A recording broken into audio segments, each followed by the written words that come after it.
Уважаеми братя и сестри в Христа, тази седмица отново имаме удоволствието да изслушаме и да участваме в една беседа от цикъла, който организира църковното настоятелство, оглавявано от иконом Живко Георгиев, по повод 120 години от основаването на нашия храм. Преди 2 седмици можахме да чуем беседата на доцент Мариан Стоявинов от Великотърновския университет, а тази седмица отново друг преподавател, изявен от същия Великотърновски университет, ще имаме възможност да изслушаме.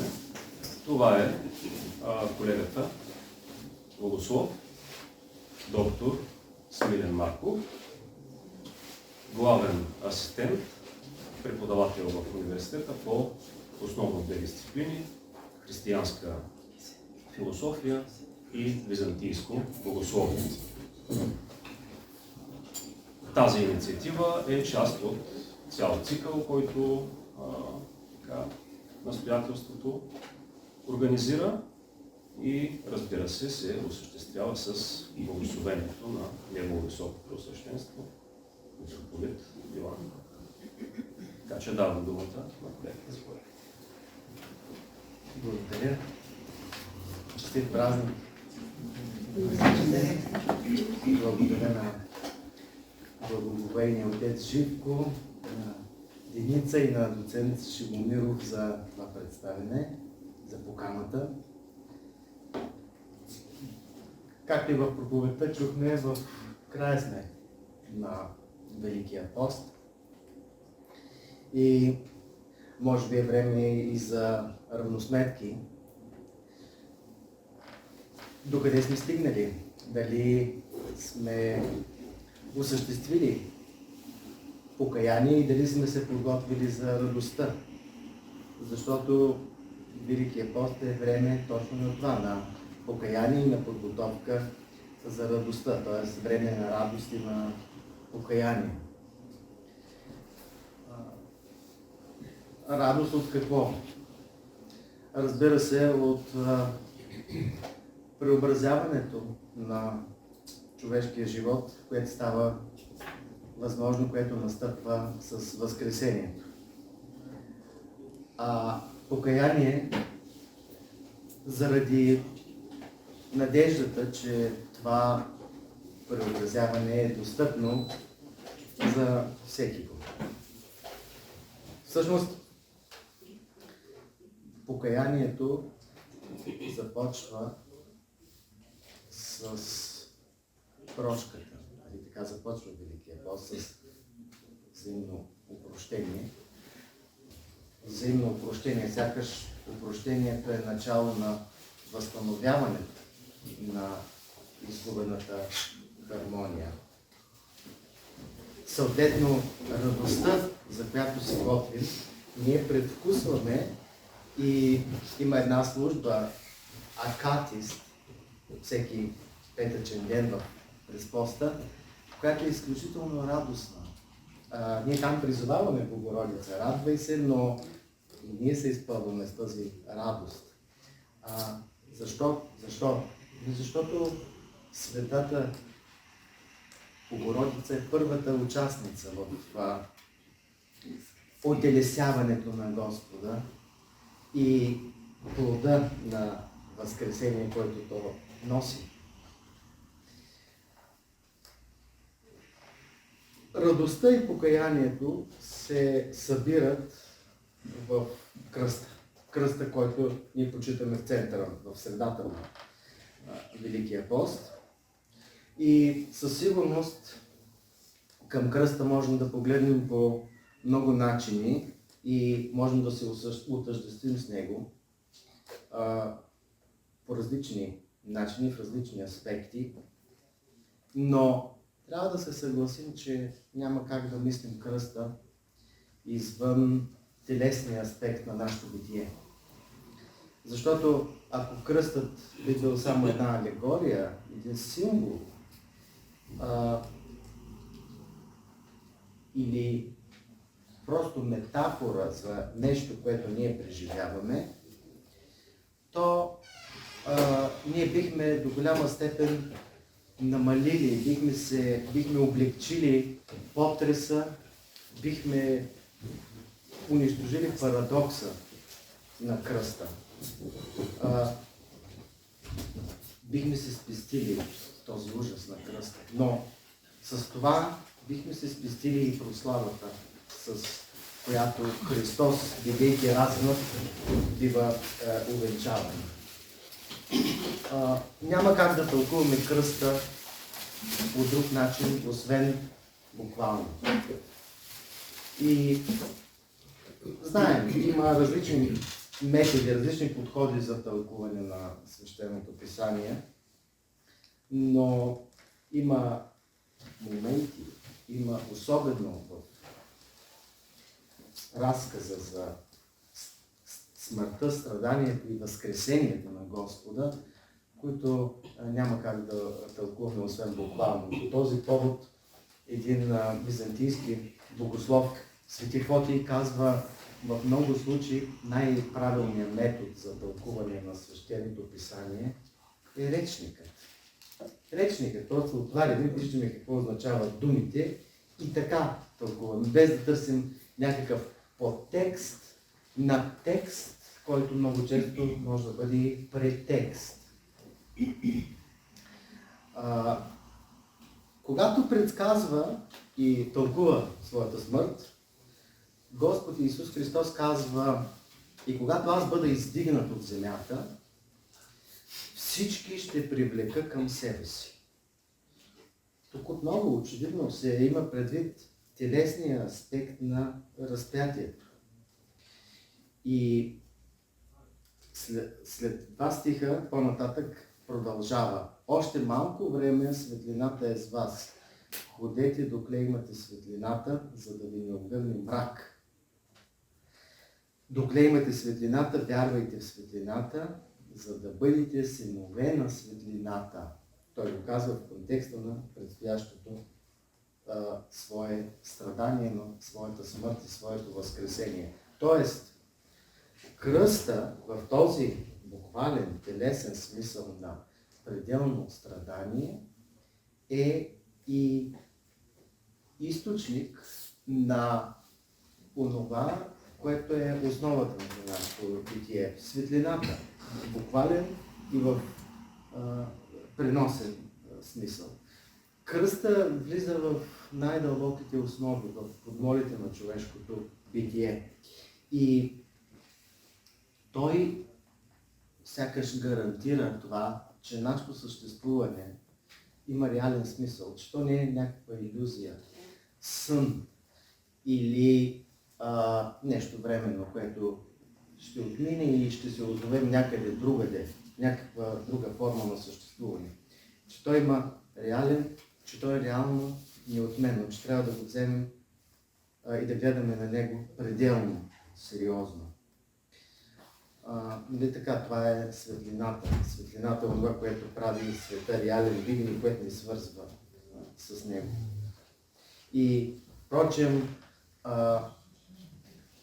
разпятието в тяло, Христос се разпъна в тяло в 6-тия ден, точно тогава, когато и човекът е сътворен.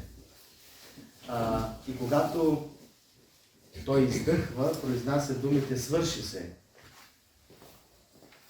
Това трябва да означава не просто съобщение за това, че е настъпил края на телесния живот, това доказва, че е настъпил края на Божието творческо дело, творческия замисъл на Бога за човека. Той се изпълва. Този 6-ти ден сякаш завършва тъкмо на кръста.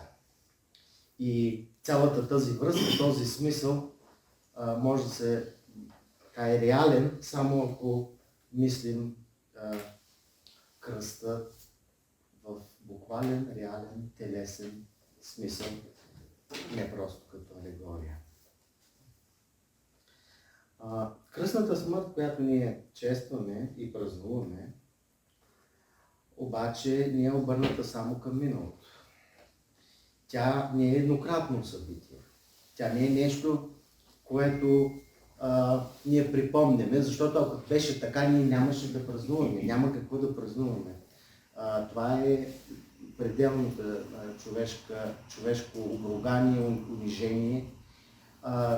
Това не би било повод за радост. Но очевидно този процес на кръста трябва да се осъществи в нашия живот и в това има не само страдание, в това има и надежда, в това има подвиг. Христос казва, ако мене гониха, и вас ще гонят. Ако моето слово спазиха, и вашето ще спазят. Тоест, по някакъв начин ние сме призвани да се участваме в страданието и в прославата, която Господ като човек преживява. И пак там, когато говори за кръста, той говори и за любовта.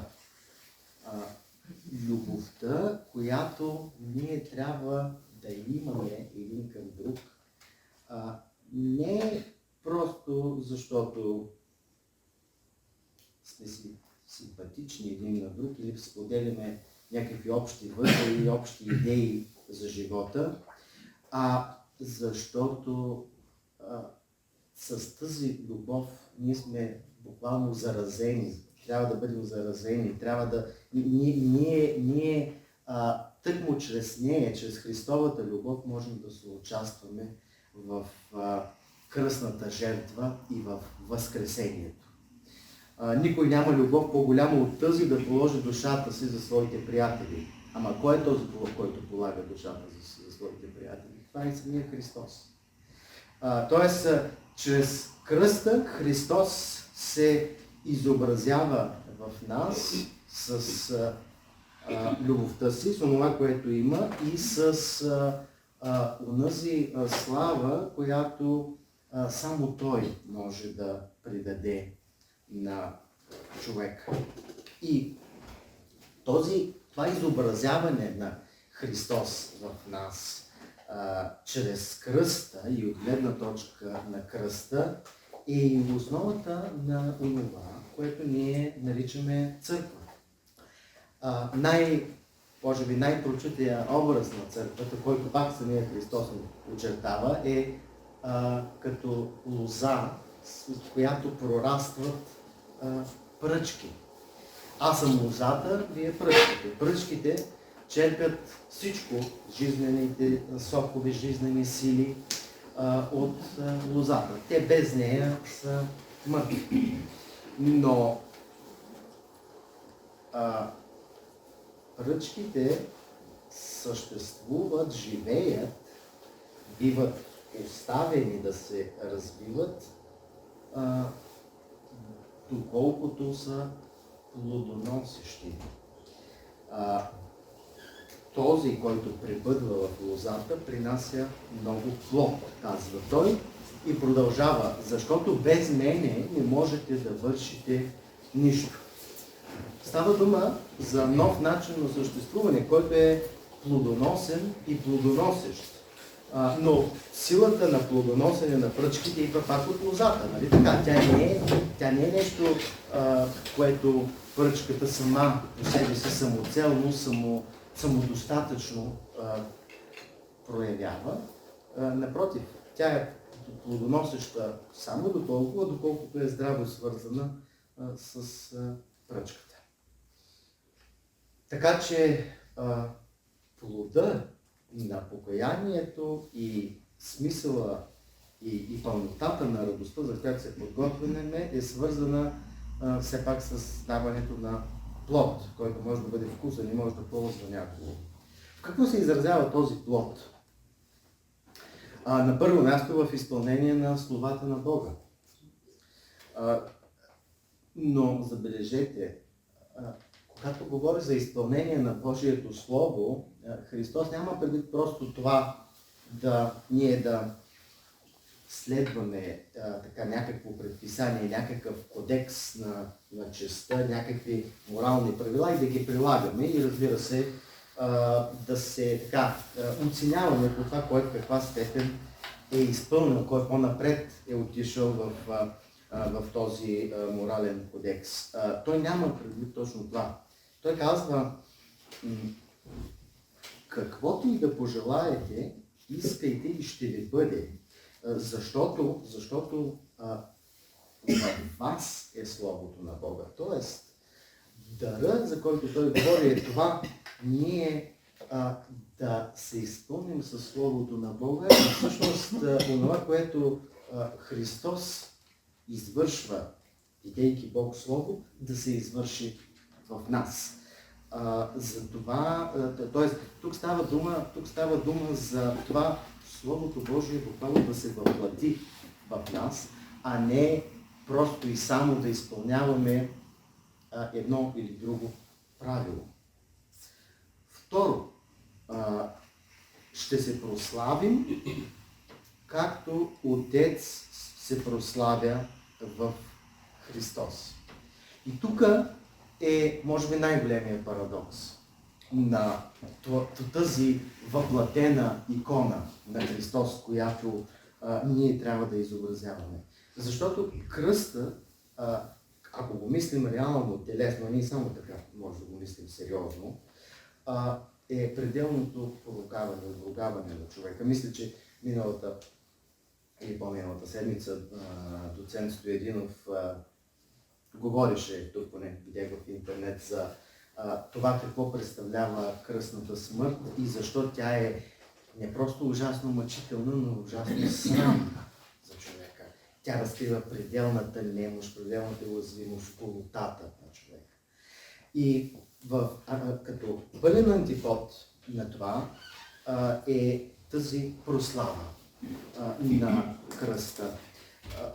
Затова за нас кръстът е символ на победа, символ на преобразяване, символ на тържество и залог за тържество и за лекуване. И забележете, не в някакъв друг модус на съществуване, не някъде другаде, не, да речем, очистени, спасени от тялото, а тъкмо в него. И това е най-големият парадокс. Третия плод, това е любовта.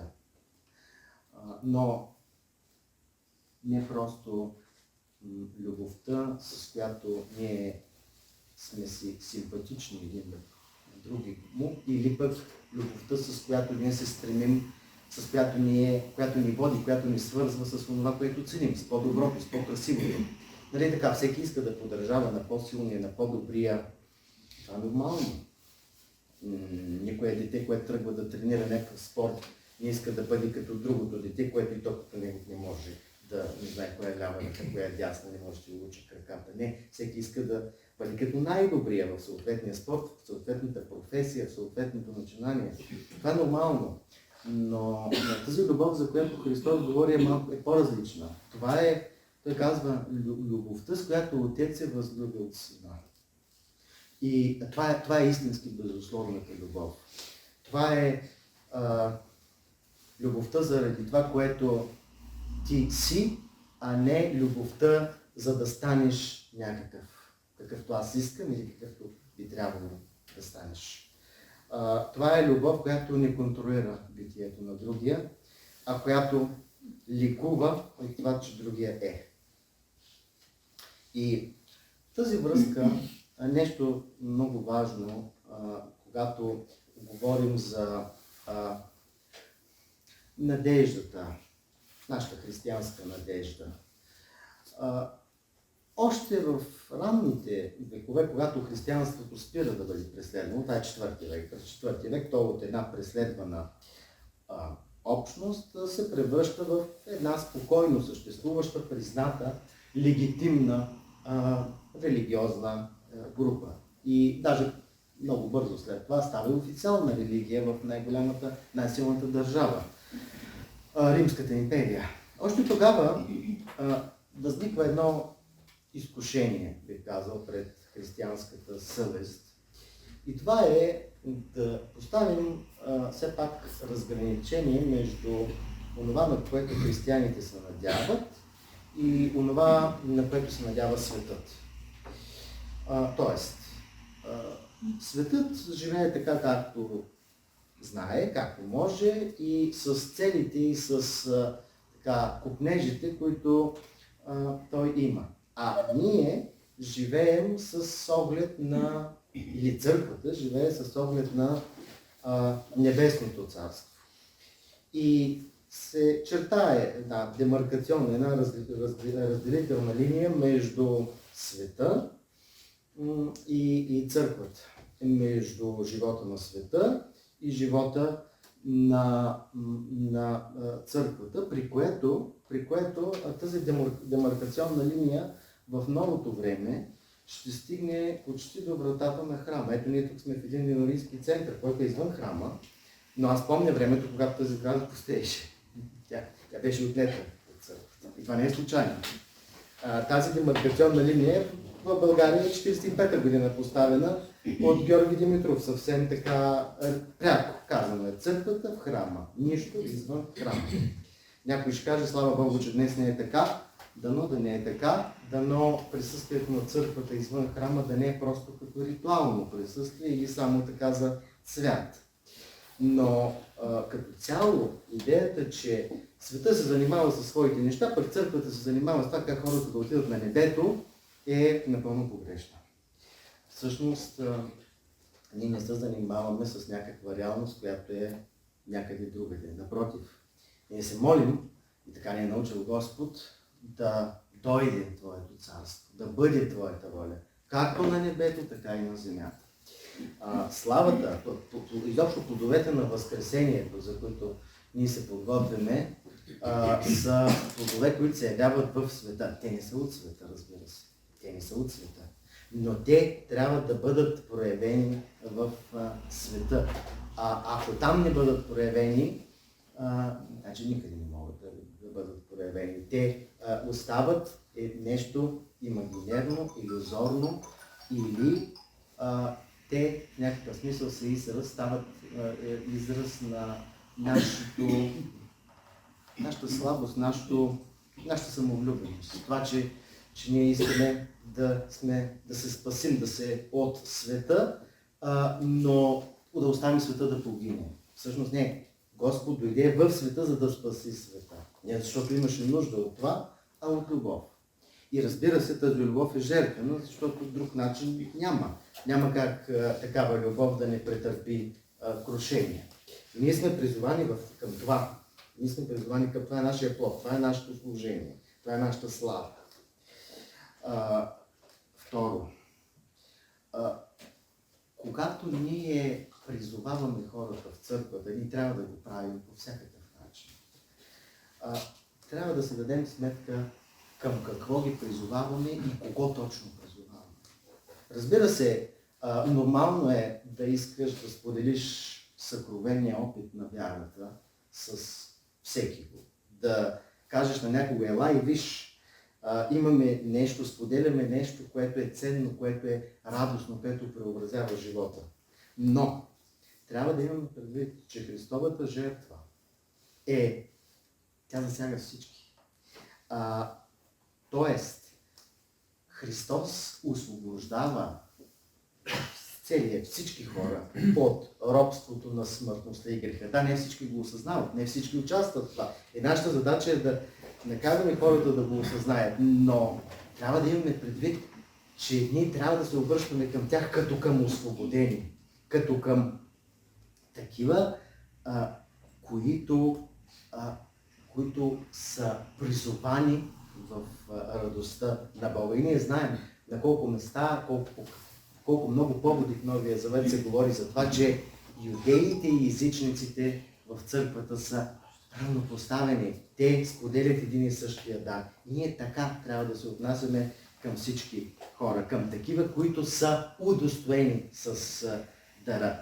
Христос ги като към освободение, не като към роби.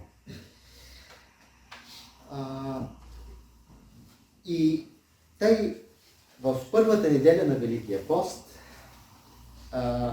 тропара, от който съм взел и заглавието на днешната беседа, гласи: засия благодата на истината, неясно предизобразяваното в древност, сега се случва съвсем явно. Защото ето, църквата се облича с въплатения образ на Христа, като с свръхсветовно украшение и, държейки православната вяра, предначертава образа на скинията на свидетелството.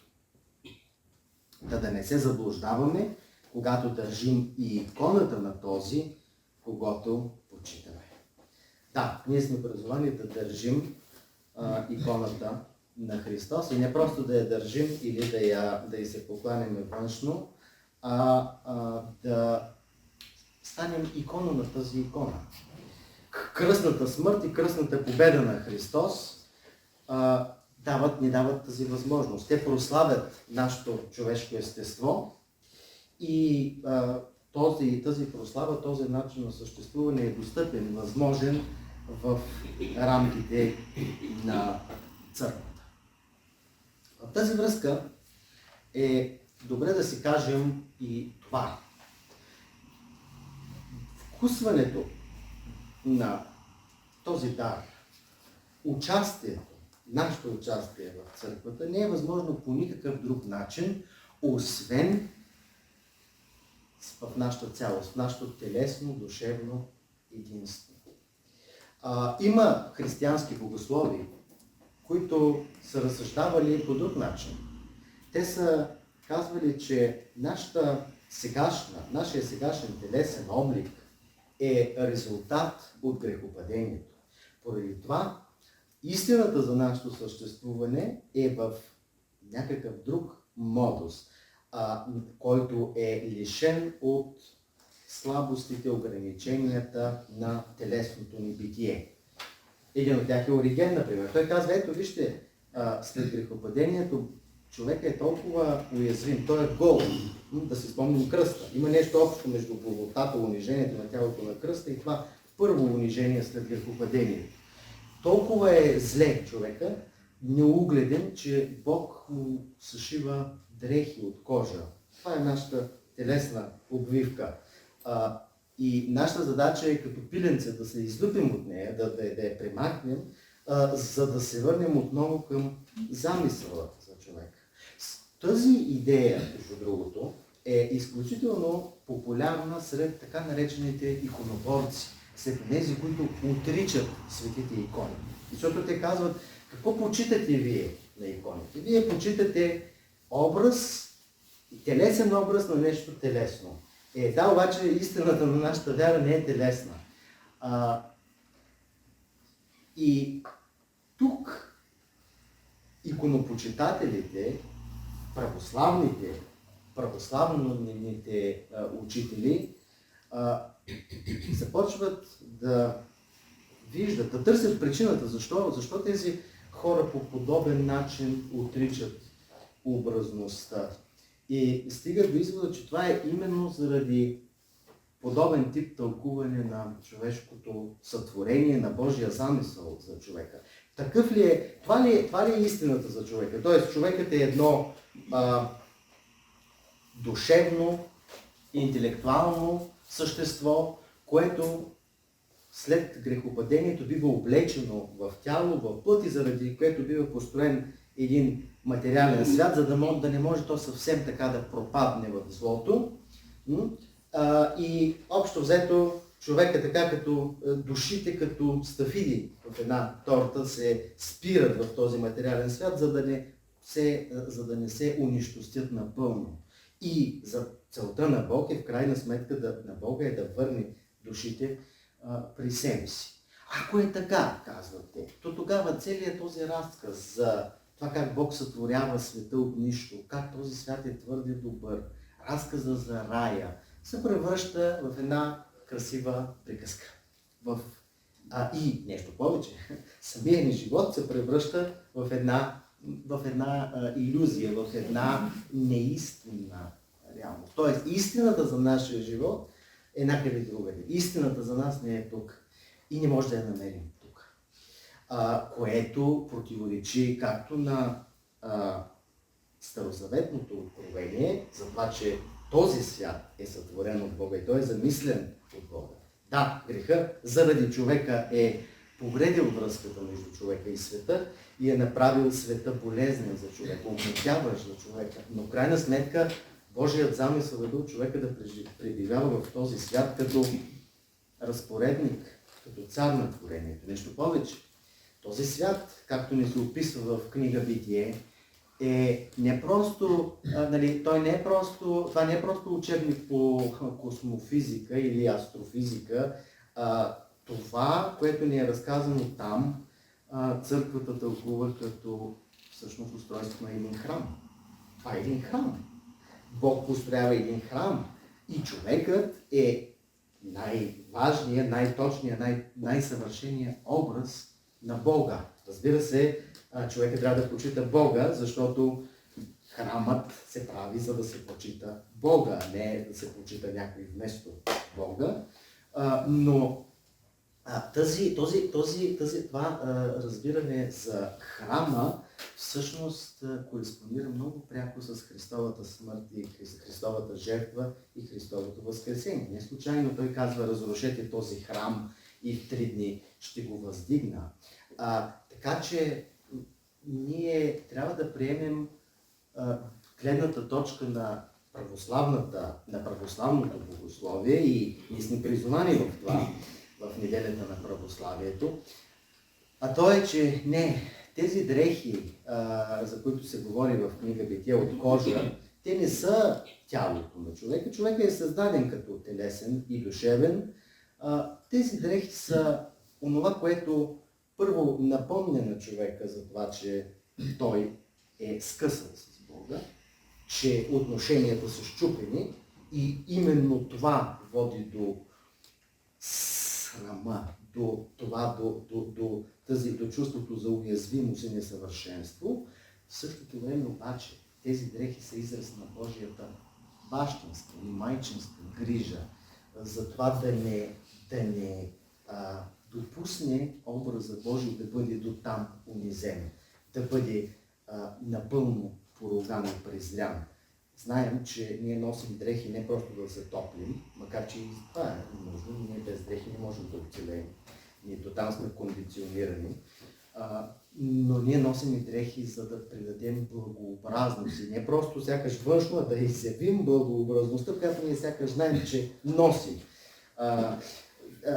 И когато говорим за това, че църквата се облича с въплатения образ на Христос, ние може би трябва да мислим, че сега просто човекът навлича или му се дава да облече една царствена, истински подобаваща за него дреха. Това е дрехата на благодатта.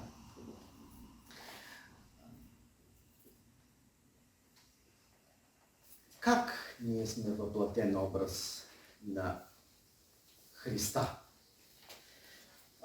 Тук пак ще се върна към иконоборството.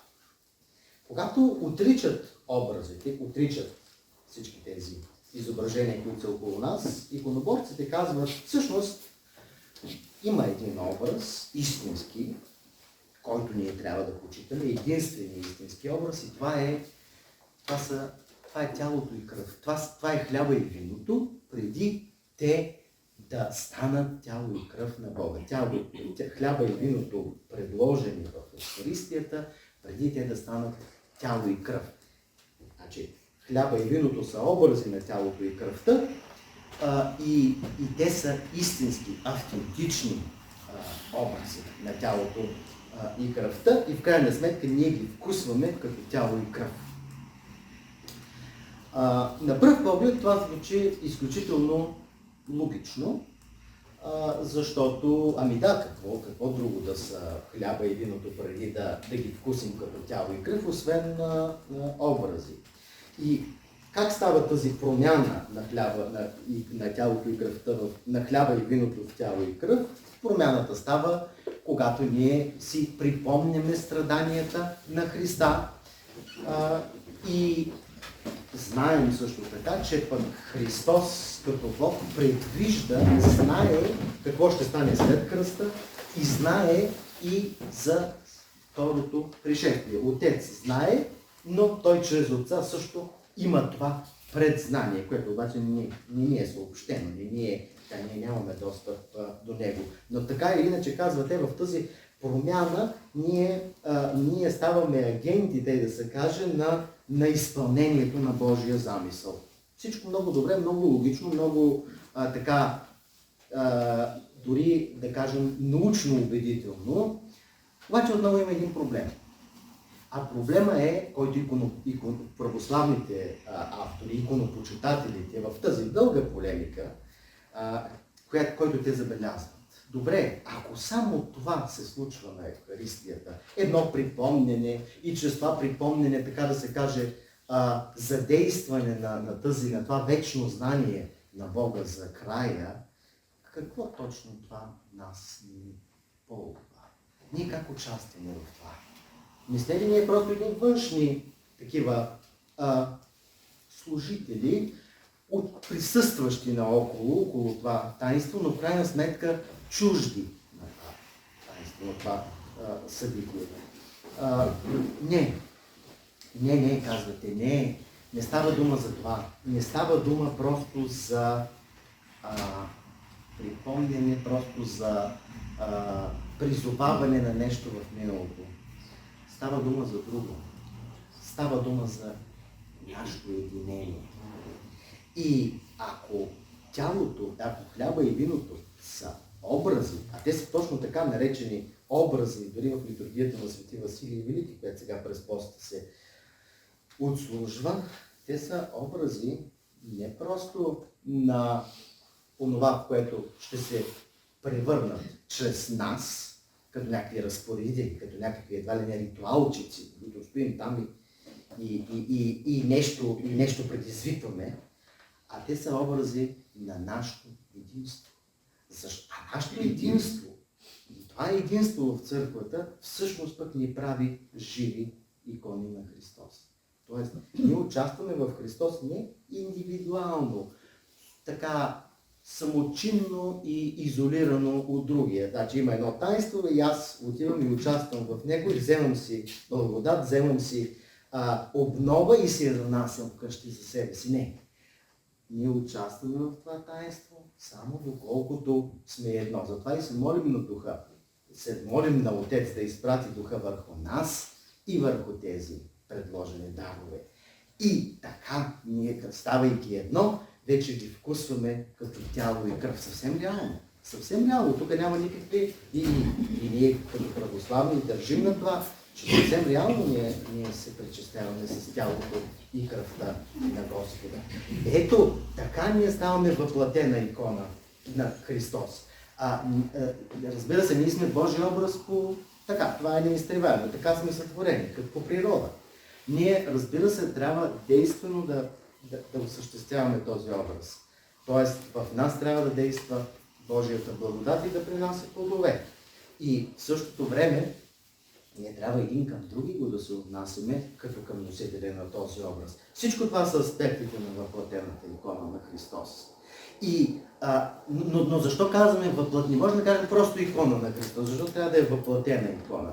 Ами защото тази икона е жива. Тази икона тя буквално се разраства. Вижте самия Христос какво казва. За да стане... момент. Всичко покори под нозете му, казва той. За да стане Бог всичко у всички. Т.е. да изпълни всичко. И после, начатък е възкръсналия Христос. Начатък ще рече начало. После при Неговото идване ще възкръснат всички, които са Христови.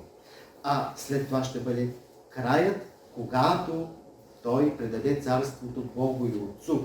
Унищожи всяко началство, всяка власт и сила, защото Той трябва да царува, докато тури всички врагове под нозете си. Това е казано в първото послание до Коринтяните. А последен враг, който ще бъде унищожен, е смъртта. Тоест, този образ, въплатен образ на Христос, който ние носим и трябва да носим, е своеобразен квас в този свят. Той действа като квас, който преобразява вътрешно света и който води света към това Бог да стане всичко във всички. И не, че няма смърт, смърт има. Просто тя ще бъде победена и трябва да бъде победена. И тя може да бъде победена и е победена от Христос. Нашата задача е да участваме в тази победа. Мисля с това да приключим и да се отправим към въпроса.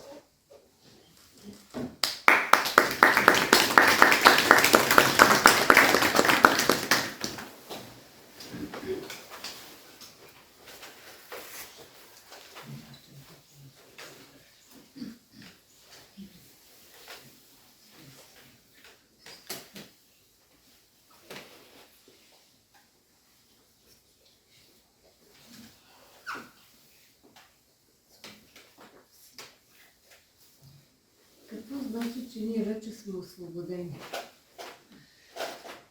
Това е много хубав въпрос.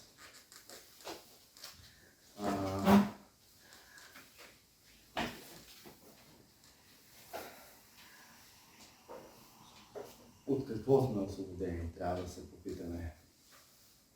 Нали, за да сме освободени от нещо, трябва да има... Някой така казва, че след като вече Христос е възкръснал, ние сме освободени от грех, който някак си не върви. Как да разбираме освободени?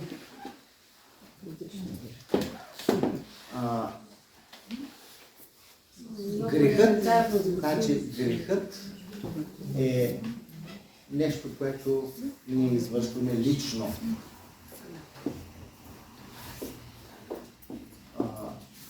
Грехът не може да се... Той не е като задължение, което може да се предава, да се унаследява или да се джеросва на други. В православното разбиране няма първороден грях. Първороден грях има в западното християнство и то в да кажем, средновековното. Тоест ние за първороден грях не говорим. Ние говорим за грях на прародителите. Грях на Адам и Ева, така както ние разказваме в книга Битие. Този грях обаче има последици за нас. Не защото ние по някакъв начин носим вина за това, което те са извършили, а защото грехът води до скъсване на връзките между Бога и човека и, разбира се, връзките между отделните човеци. Грехът на Адам и Ева, той все пак е, ние както и днес в проповедта чухме, покаянието е процес, не грехът е процес, за съжаление. Той не се състои просто в едно така нарушение само на една заповед. Той се състои в това, в подготовката за това нарушение, скъсването на връзката между двамата, между двете личности, която, забележете, е телесна, защото Ева е от реброто на Адам. Това пропуснах да кажа, когато говорихме за тялото. Ако тялото е само една обвивка, тогава и връзката между Адам и Ева е така по-скоро илюзорна. Не, тя е съвсем реална, но тя по някакъв начин те не изпълняват заповедта, отказват да изпълнят заповедта на Бога да господаруват над земята, да пребивават в единство, ще остави човек баща си и майка си. Скъсаното единство води до скъсване на единството с Бога, до нежелание за покаяние, до дори криене от Бога и така нататък. Всичко това прави човешкото съществуване застрашено, това го уязвява, това го разфрагментира, това го застрашава. Защо? Защо е станало възможно това? Защото човекът е сътворен от нищото, за да общува с Бога. Значи, човека е такова едно битие, което е обърнато към Бога и в тази обърнатост той черпи живот, съществуване, път. Той не е само, той не е избор на собствения си живот. Ние нямаме в себе си избор на нашия живот. Тъкмо поради това, скъсвайки с Бога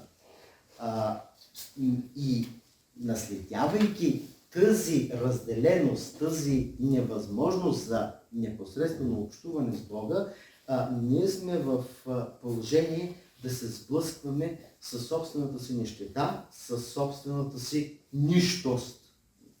И да, много често този сблъсък ни води към грях.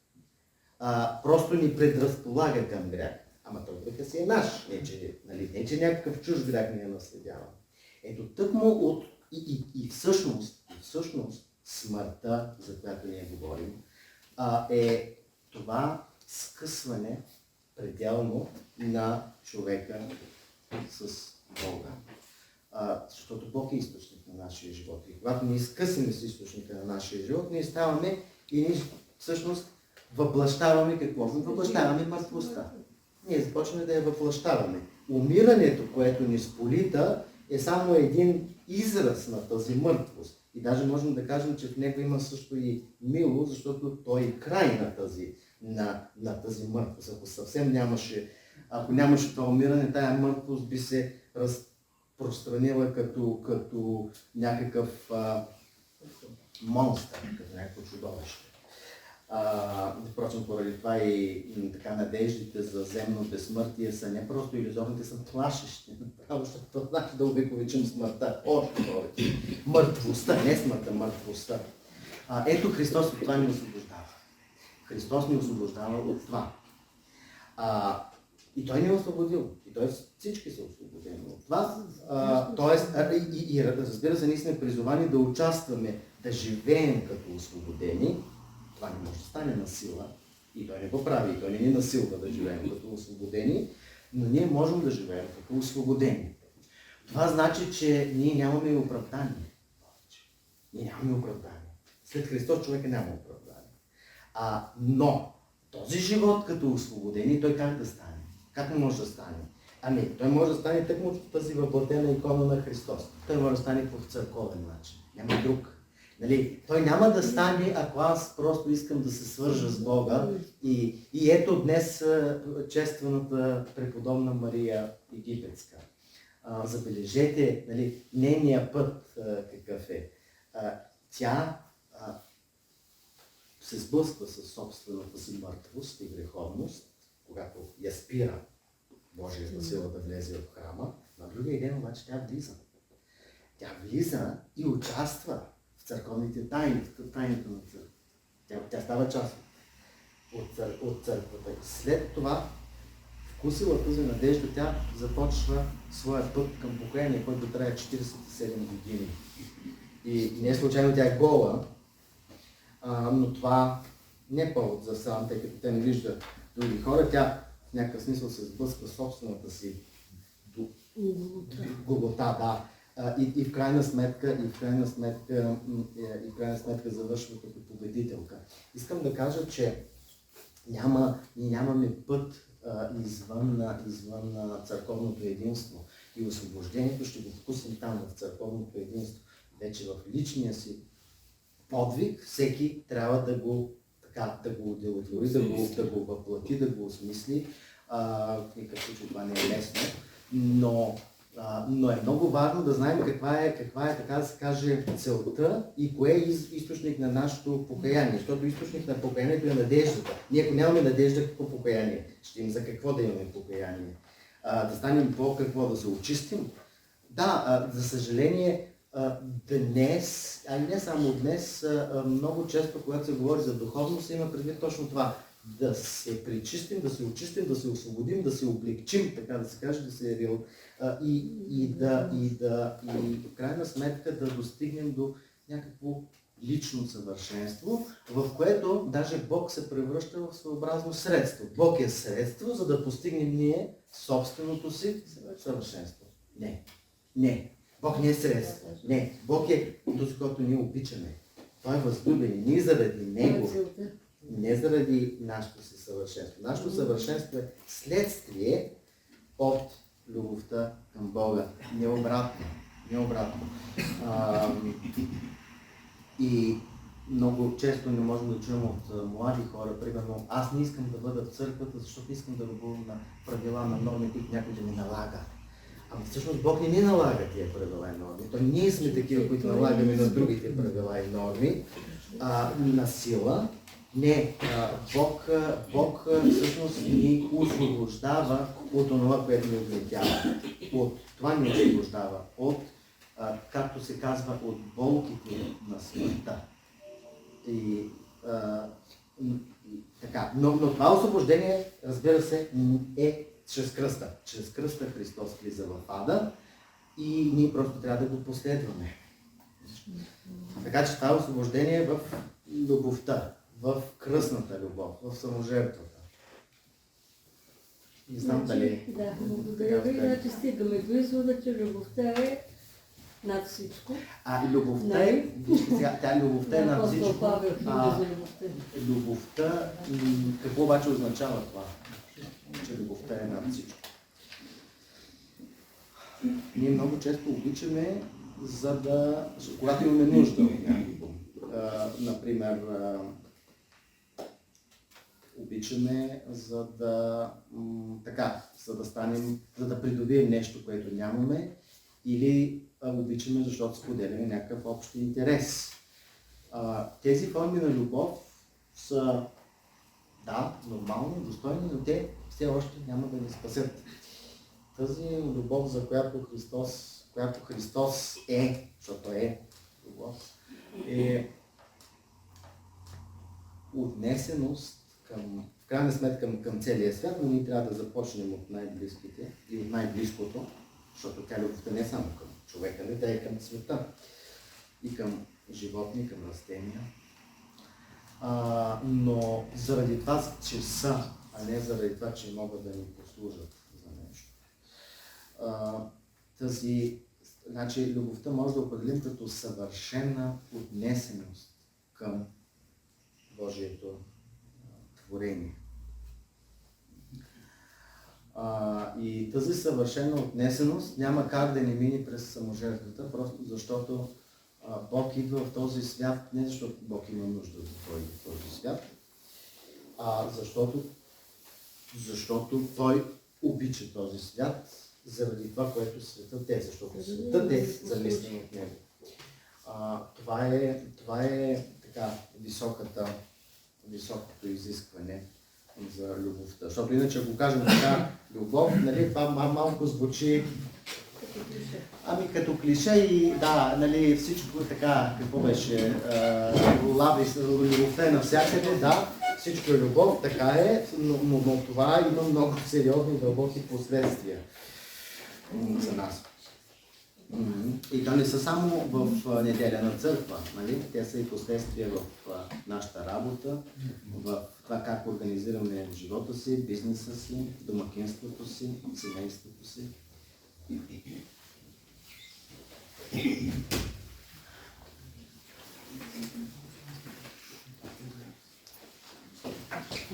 Амин. Благодарим.